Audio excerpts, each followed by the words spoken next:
अगदी तुम्ही जसं वर्णन केलेलं आहे तसेच दादा सुद्धा आम्हाला अनुभवायला मिळालेले आहे.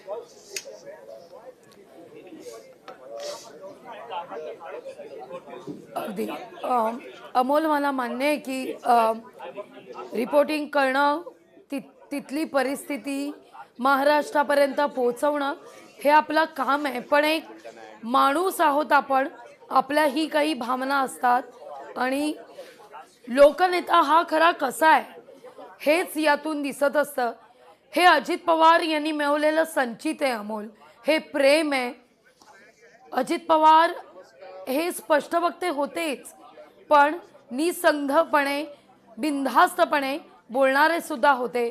अजित पवार यांनी कधीही लपून कुठलीही गोष्ट ठेवलेली नव्हती. एकतर काम होणार की नाही ही दोनच उत्तरं त्यांच्या डिक्शनरीत असायची.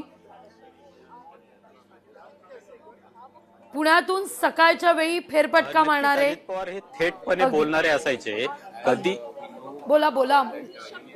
नक्कीच अजित पवार हे नेहमी थेटपणे बोलणारे असायचे. ज्यावेळेस अनेक लोक त्यांच्याकडे जायची तर ते अनेक लोकांवर चिडायचे सुद्धा, पण त्यांचं काम करून सुद्धा द्यायचे. ज्यावेळेस नेहमी अजित पवार कुठल्याही ठिकाणी जातात त्यांच्या हातामध्ये आपल्याला जे निवेदन देणारे लोकांचे अर्ज असतात त्याचा गठ्ठा पाहायला मिळायचा. 100 150 अर्ज एकाच वेळी अजित पवार हे स्वीकारायचे. कितीही गर्दी असू दे, त्या गर्दीतून येणाऱ्या प्रत्येक नागरिकांचे अर्ज, त्याचं नेमकं म्हणणं काय आहे, त्याची मागणी काय आहे, अगदी छोटी छोटी मागणी जरी असली तरी अजित पवार ते तिथल्या तिथं सोडवायचे. असे अजित पवार होते. मध्यंतरी अजित पवार जनता दरबार सुद्धा घ्यायचे, ज्या माध्यमातून पुणे बारामतीकर म्हणजे पालकमंत्री या नात्याने ते प्रश्न सोडवायचे आणि थेटपणे ते सोडवायचे.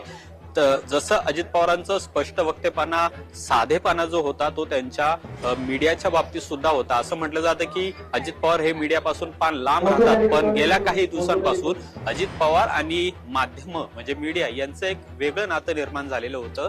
कोणत्याही प्रकारे कसाही प्रश्न अजित पवारांना विचारू द्या, त्याचं चोखपणे उत्तर अजित पवार हे द्यायचे. कोणताही